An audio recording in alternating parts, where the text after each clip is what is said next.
With patch 1.6 for Cyberpunk 2077, CD Projekt Red added a bunch of secret new features into the game, and they even told us they did this. It showed up in the patch notes, and they even mentioned it somewhat during the stream for the patch overall. So in this video, as you could probably guess, I'm going to show you all of the new secrets I found in Cyberpunk 2077 following patch 1.6, several of which are hidden new features and other things just oddities you could find in Night City. With the new update, 3 new gigs were added to the game, one of which involves us saving a merc named Tiny Mike from a bunch of corpos that have come looking for him. This is the new Regina gig, and you probably already did this one as you do get the hypercritical sniper rifle from doing this gig. And just a little extra fun fact, if for whatever reason this isn't showing up for you, you probably have to do some other gigs for Regina first. There's a new tiered system with gigs that was added with patch 1.5, so you basically have to do some prerequisite gigs first, and then you'll unlock some higher tier ones later on. Either way, after doing the Concrete Jungle gig, you're going to unlock some new interactions in game, one of which will be during this other gig in the Badlands, known as Big Pete's Got Problems. It's a pretty simple gig that involves you going to this garage to find a guy named Big Pete. He's made some enemies in Night City, and we're tasked with dealing with him. And if you already saved Tiny Mike during the Concrete Jungle gig, you'll actually get some unique dialogue with Big Pete. Sometimes it shines and sometimes it rains.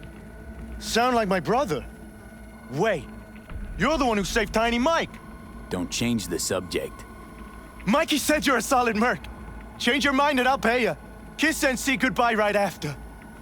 So although the actual new content is relatively minor, I feel like this is a pretty cool and interesting interaction. During this gig, you're making a choice to take a bribe or not take a bribe and just take out Big Pete altogether. And I do feel like Big Pete bringing up Tiny Mike could sway a lot of players if they actually remember who Tiny Mike is. But speaking of Tiny Mike, did you ever find that after doing the Concrete Jungle gig, it kind of ended a bit abruptly? You get this guy out, you get him into a car, and then you just gradually drive down the road, have a couple of dialogue options, but it stops very suddenly. You really just drive like a block or two. Well, if you wanted more closure, you could actually find Tiny Mike at the Afterlife bar later on in the game. He'll just be sitting here, and you could unlock some new dialogue where you'll kind of catch up with him and talk about what has happened since the events of Concrete Jungle. Ever need help with something, just give me a holler.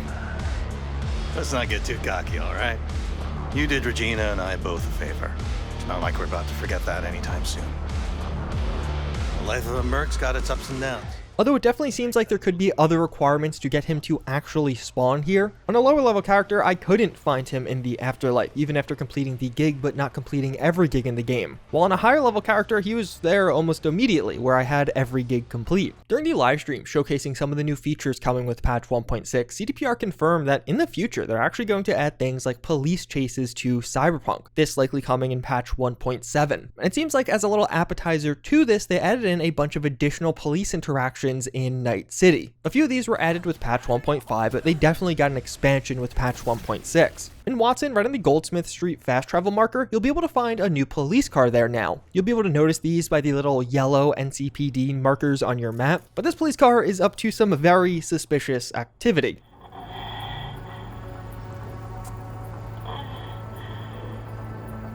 If you stand there staring and listening, the cop will start to yell at you, and if you stay there for too long, he'll actually get out of the car and come attack you, and you'll actually get a wanted level from staring for too long. But another new police interaction is in the parking lot of the Night City prison. This right next to the fast travel point for MLK and Congress. There's going to be another police car parked, but then out of nowhere you'll see both a cop and a man in his underwear jump out of the car. The cop will proceed to chase down the guy in his underwear running away, seemingly trying to arrest him, or something else was going on here. Definitely seems like the NCPD are up to some suspicious activities in their cars. But from there, a foot chase will ensue, and shortly thereafter, the underwear man actually turned the tables on the cop and started laying down a pretty serious beatdown. And this actually went on for a while in my game until the underwear man got mad at me, and the cop took that as an opportunity to strike. That one is pretty hilarious, but as long as you're in this area, you should take this as an opportunity to run to the front of NC Prison, where you're going to find a new citizen protest. It seems like it's just a group of Night City residents protesting the prison overall, or in general. There's really not much dialogue, just a couple of lines. You'll be able to find a citizen filming the interaction and some very heavily armored NCPD officers here. What seems like it may be a new interaction is this new street side preacher talking about a signal from the heavens that is on the way. There's a bunch of these street side conspiracy conspiracy theorists or preachers in Night City could find them all over, but it seems like this line could be new, or at least that's what the FF06B5 mystery subreddit is speculating. Could it be connected to the bigger mystery? Maybe. What very much so could end up being one of the most impactful of the undocumented changes is now keyboard and mouse works fully on Xbox. In the past, it seems like just the keyboard would work, you'd be able to play Cyberpunk with it, but now it seems like the full setup is usable, which again is a pretty massive update, especially with all of those